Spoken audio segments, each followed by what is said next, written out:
when we were, gosh, we must have been 20, we played on the Bullard Show. Do you guys remember that show? We were fucking stoked as hell. Yeah, it was, I mean, I think technically that was our first television performance. No, the YTV Achievement Awards. That was mostly just traumatizing, but that's another tour. But we Sara and I went on Mike Bullard, and there was if I remember this correctly, there was a therapist as a guest. Maybe they were a famous therapist. I can't really remember the details. I haven't thought about it in a long time, but this popped into my head. But you know, Sara and I, especially in high stress situations, we resort to a certain kind of banter and we tease each other. It's sort of unspoken between us that we will, like, one of us will play the straight man. We're not straight, but, like, you know what I mean? Like, one of us will play the straight man and the other will play into that. And so anyway, we did this whole bit on the show, but, you know, there was clearly some tension there, which we also play with. It's part of just how we control you. And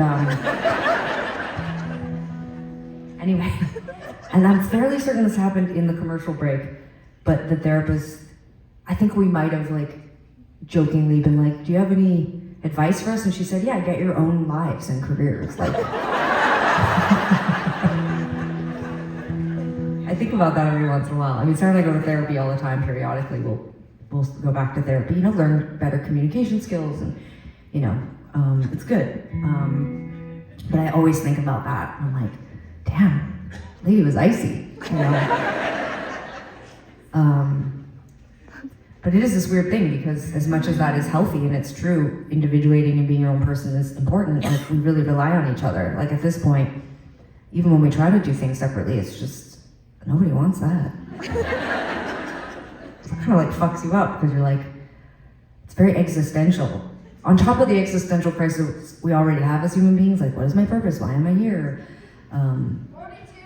Yeah, exactly. What happens? I'm in middle age. What's the last? I'm in my second half of my life. You know, like, it just gets real crazy. But then on top of that, I'm like, am I anything without her? You know, will anyone care? If she quits, what do I do? You know, there's these, like, kind of big questions. And it's interesting, because I feel like these are kinds of questions that people often ask in other kinds of relationships, you know, like in romantic relationships when they're thinking of breaking up. You know, I haven't done this because I keep all my stuff inside while it's happening, but I imagine, like, you know, a lady drinking a glass of wine with her friends being like, I hate him and I'm gonna leave him, you know, because of this, this, and this. But then inside she's like, who will I be without him? You know? Anyway, this sounds insane, but that's sort of actually kind of what this next song is about. It's, when I was writing If It Was You, I was in a complicated, I didn't know it, but in an open relationship, but I didn't really know. And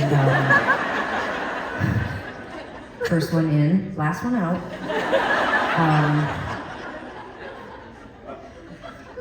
Yeah, I don't think I need to add more. I think that sounds good.